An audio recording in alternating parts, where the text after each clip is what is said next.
You know, as a curious learner, you probably spend a mass amount of your time just trying to optimize your life. Oh, definitely. Right. Like you're always looking for ways to improve your career or uh, broaden your knowledge and just streamline your daily routines. It's basically a full-time job. It really is. Mm-hmm. But I want you to imagine a very specific scenario for a second.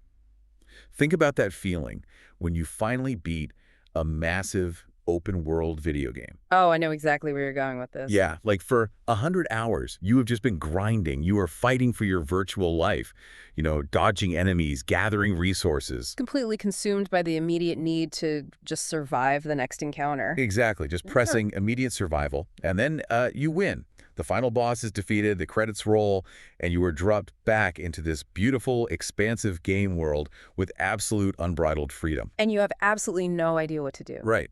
Instead of feeling liberated, you just kind of wander around aimlessly for 10 minutes, completely paralyzed, thinking, wait, what on earth am I actually supposed to do now? Yeah, the sudden absence of a primary directive just leaves this massive void. It really goes. The struggle itself was providing the structure of your existence, and without it, the psychological reality of total freedom feels incredibly disorienting. So I want to take that exact scenario, that disorienting video game aftermath, and apply it to the entire human race. Okay, wow, that's a scale up. Right. What happens when humanity actually wins the grand, overarching game of survival?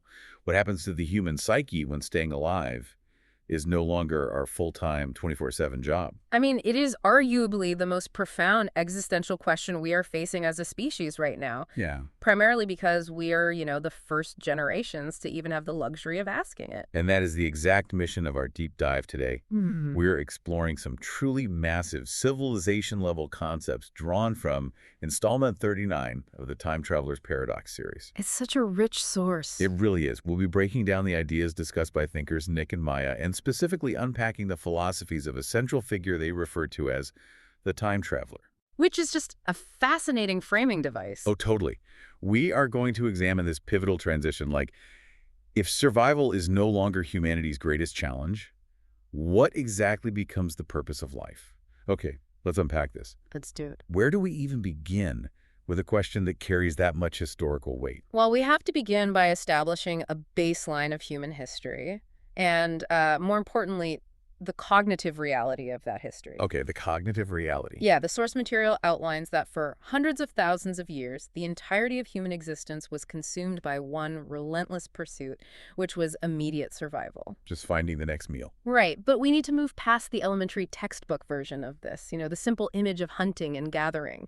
We have to really look at the cognitive burden of scarcity. So the actual toll it takes on the brain to be constantly worried about starving or being eaten. Exactly. When an organism is under the chronic stress of starvation, extreme weather, or predation, the brain literally shifts its operating state. Really? Like a physical shift? Yes. The prefrontal cortex, the area responsible for complex problem-solving, philosophy, long-term planning, art, it is essentially downregulated. Oh, wow. So it just powers down. Basically, yeah. The brain diverts all its metabolic energy to the amygdala and the basic survival circuits. You just become a reactionary survival machine. Which makes sense. I mean, you can't philosophize if you're actively running from a tiger. Oh, exactly. And this leads to a really haunting observation made by the time traveler in our source material. History is a graveyard of unfulfilled potential. Because the biological hardware was capable of so much more, but it was just trapped in survival mode. Right. We look back and we celebrate the great minds we do know. The groundbreaking inventors, the classical philosophers, the master artists. The Newtons, the Einsteins. Yeah, but the time traveler pointed out that the true tragedy of scarcity is the staggering, incalculable volume of lost geniuses. Oh, that's heavy. Maya, one of the thinkers analyzing this in the text, emphasizes this heavily. I mean, imagine a child born in the year 10,000 BCE with the exact genetic cognitive capacity to become a brilliant quantum physicist or a revolutionary architect. Right. They possess a mind completely capable of decoding the fabric of the universe. Yes. But they are born into a time where their entire reality is just a brutal, daily grind of foraging. There are no laboratories in 10,000 BCE. Exactly. Their potential is entirely locked away behind the immediate caloric deficit of their environment. The tragedy of humanity might not be the potential we manage to achieve against all odds, but the staggering amount of potential we never even realized existed. Wow. We are talking about millions, possibly billions, of extraordinary minds that just disappeared into the dirt entirely unnoticed by history simply because they never had a surplus of time or physical safety. I picture the human brain like this absolute top-tier, incredibly advanced supercomputer. Oh, that's a great way to look at it. Like, the hardware is completely unparalleled. You've got the equivalent of, like, an RTX 4090 graphics card in there, terabytes of RAM, a processor capable of rendering the cosmos. The best specs possible. Right.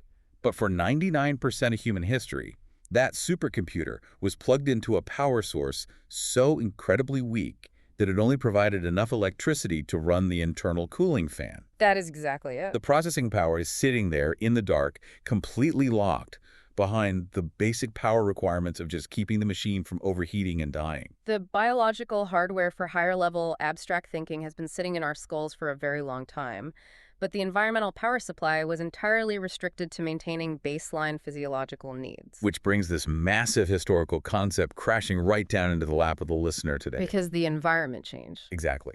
Because today, relatively speaking, many of us finally have the time to study. We have the time to create, to invent, to listen to deep dives dissecting philosophy. We have the surplus. We do. We have finally taken that supercomputer and plugged it into a reliable, high-voltage power source. So when that environmental restriction is lifted, how does the biological machine actually rewire itself? Like, what does a brain do with all that extra juice? Well, to understand the rewiring, we have to fundamentally redefine the concept of abundance. Okay, how so? Society often assumes that a reduction in scarcity just means an increase in comfort. The default assumption is that abundance equals luxury, ease, and relaxation. Basically sitting on a beach with a drink. Right. But the time traveler viewed it through a completely different lens. In the source material, Nick explains that abundance doesn't equal luxury, abundance equals freedom. Freedom to step away from the cooling fan and finally boot up the heavy software. Yes. Freedom to learn, to create, to explore, and to contribute to the collective knowledge of the species. Ultimately, it is the freedom to become the absolute best iteration of oneself. That's a beautiful way to phrase it. And what's fascinating here is that this isn't just abstract, feel-good philosophical poetry. There is hard evolutionary biology backing this up in our neuroscience. Wait, really? The neuroscience supports this? You mean like the dopamine pathways, right? Exactly. Because I think a lot of people just associate dopamine with the cheap thrill of eating junk food or getting a notification on their phone. Oh, yeah, that is a very modern, hijacked view of dopamine. Historically, the mesolimbic dopamine pathway is the molecule of anticipation and motivation. Okay. It didn't just evolve to reward us for finding a berry bush. The neuroscience discussed in the source material confirms that the brain's reward system actively fires for mastery. For mastery. Yes. It fires for purpose, for novelty, and for tackling complex, meaningful challenges. Wait, so you're saying the brain is actively seeking out difficulty? It is. That feels counterintuitive if the goal is survival. Yeah. Like, why would evolution select for an organism that wants to deliberately seek out challenging, difficult tasks when it could just sit safely in a cave? Because an organism that actively explores its environment, masters new tools, and understands the landscape before a crisis hits is vastly more likely to survive when the climate suddenly changes or resources dry up. Oh, wow. I never thought about it like that. Evolution wired us to seek growth and mastery because curiosity and competence act as biological insurance policies against future threats.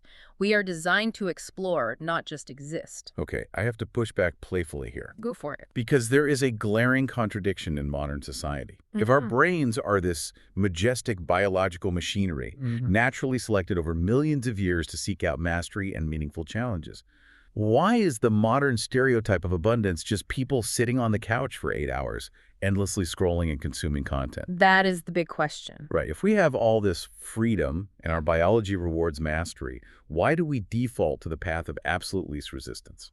It is a vital contradiction to address, and the source material tackles this through a concept called the blank slate theory. The blank slate theory. I want to dig into that.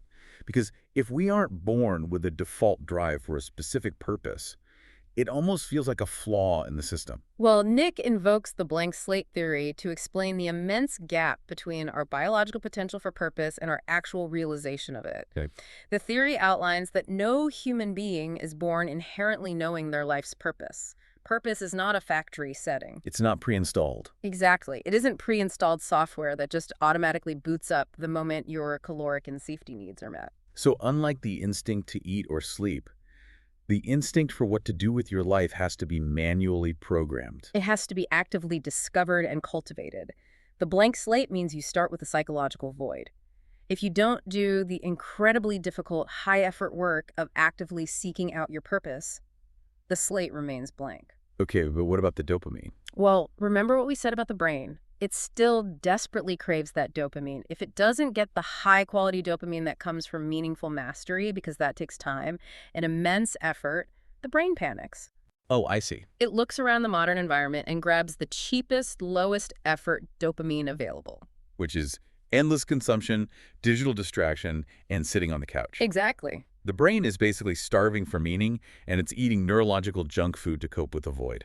It is a coping mechanism for an unfound purpose. Man, that reframes the entire modern human condition. But it also sounds terrifying. It is a lot of pressure. Yeah. If we aren't fighting every single day just to keep a roof over our heads or outrun a predator, but we also aren't born with an instruction manual telling us what to actually do with all this extra time and processing power, aren't we heading straight for a massive existential wall?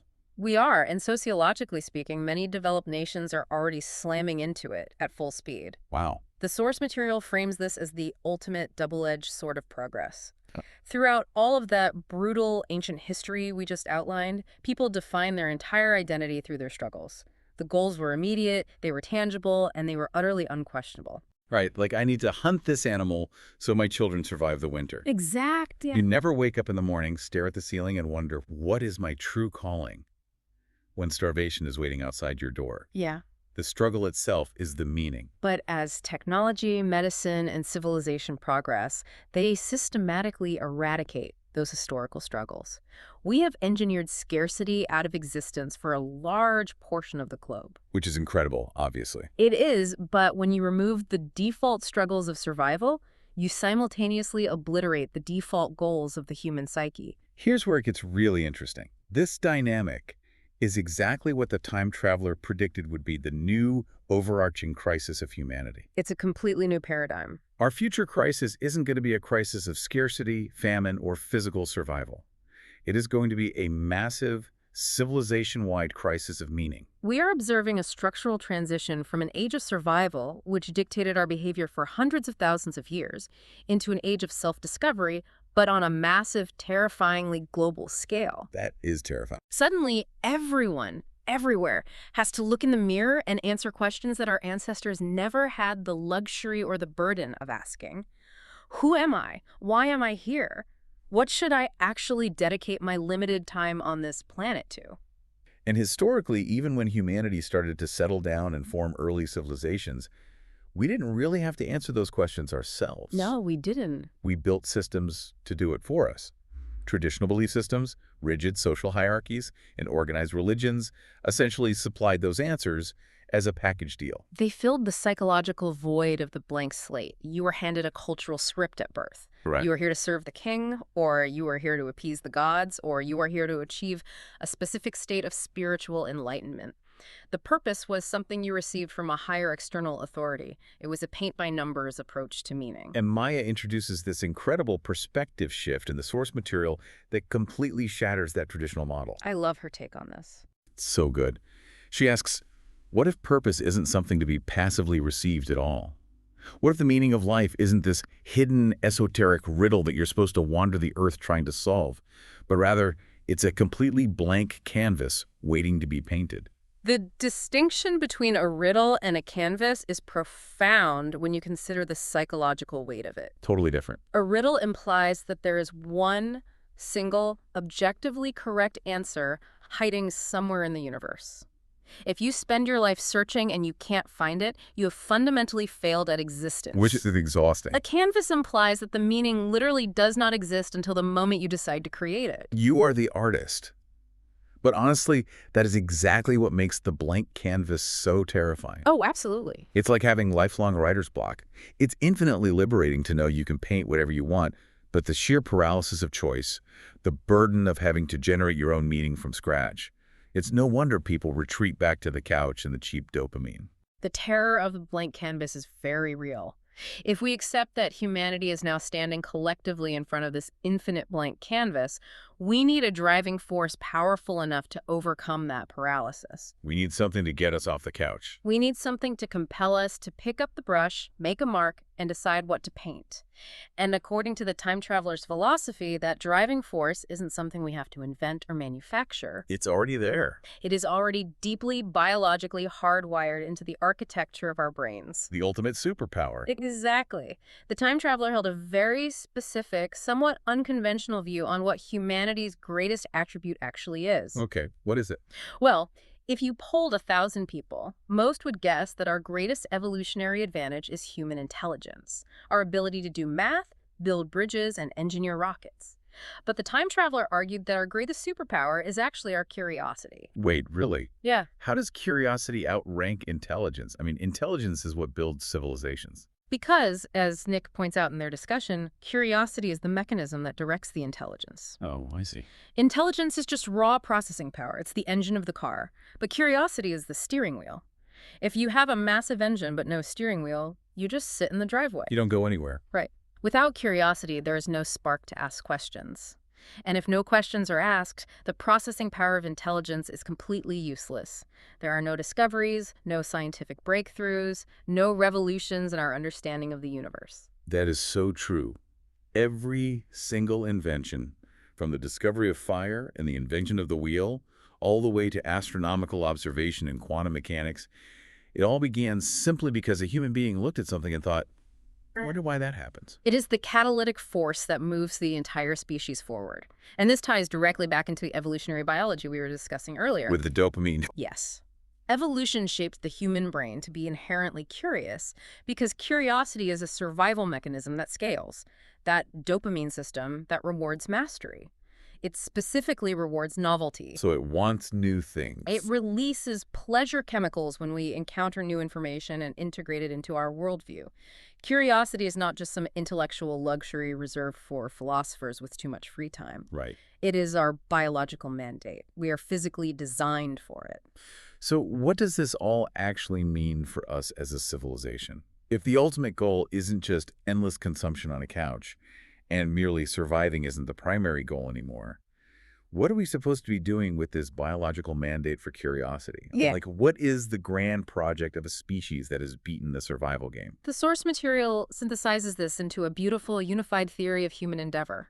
If the goal isn't just maintaining our physiological existence, then civilization's ultimate purpose becomes the aggressive expansion of our understanding. Understanding of what? Absolutely everything. The intricate workings of our own biology, the hard problem of consciousness, the complex mechanisms of nature and ecosystems, the very fabric of reality, quantum physics, and the universe itself. Wow. It transforms humanity from a species trying not to die into a species trying to understand everything that exists. And that's an endless journey. It literally cannot end, by definition. The nature of curiosity is fractal. What do you mean by fractal? Well, every time you utilize intelligence to find an answer, that single answer instantly gives birth to 3 entirely new questions. The adventure never truly stops as long as the biological drive for curiosity remains intact. Which leads to this incredible sweeping conclusion from Nick and Maya in the text. It's a great moment. They point out that for hundreds of thousands of years, humanity spent its entire existence looking down at the dirt. We were constantly searching for edible roots, tracking animal footprints, just trying to extract enough basic sustenance from the earth to survive another brutal winter. Always looking down. Always. But they realized that humanity's next great chapter, our evolutionary transition beyond survival, involves finally taking our eyes off the dirt and looking up. Turning our collective attention outward. Looking to the stars. Space exploration, astrophysics, trying to fundamentally understand our place in the vastness of the cosmos, and asking perhaps the ultimate question driven by pure curiosity. Are we truly alone in the universe? It completely changes the scale. Right. Once you stop looking at the dirt in front of your feet, the scale of what you can ask becomes absolutely infinite. It represents a total irreversible shift in the trajectory of the human species. We are pivoting from the frantic maintenance of our biology to the deliberate expansion of our cosmic awareness. I want to take these vast cosmic civilization-level ideas and connect them right back down to you, the individual listening to this deep dive right now. I think that's crucial. Because it's very easy to hear a discussion about the trajectory of the human species and think of these concepts as just abstract, high-level philosophy that doesn't really affect your Tuesday afternoon. Right, like it's just big talk. Exactly. But as a learner, as someone who actively seeks out new perspectives, who takes the time out of their busy day to listen to deep dives and read complex articles, your drive to do that isn't just a quirky intellectual hobby. No, it is the direct biological expression of everything we've just discussed. When you seek out knowledge and challenge your own understanding, you are literally acting out the biological destiny of a species that is transitioning out of survival mode and into an era of self-discovery. You're doing the work. You aren't just passing time. You actively participating in that civilization-wide shift. You're using the supercomputer for what it was finally powered up to do. It is a deeply empowering way to contextualize the simple act of learning. It is the active fulfillment of our hardwired curiosity. And, as we wrap up this exploration, I think we have to confront the haunting final question posed by the source material. Throw it at the end. Yes. It asks, if every generation that reduces suffering creates new possibilities, what possibilities are you creating for the generations that follow? Man, that is a thought that really anchors all this high-level philosophy into practical reality. And building on that profound quote, I want to leave you with one final thought to mull over as you go about your day. Let's go back to Maya's concept of the blank canvas. Okay. If the purpose of life is a blank canvas, and your innate biological curiosity is the brush, perhaps your ultimate legacy isn't defined by the final, solitary masterpiece that you managed to paint for yourself. Well, if the masterpiece isn't the goal, what is the legacy defined by? Perhaps it's defined by how many blank canvases you manage to hand to the people around you. Oh, wow. Think about it.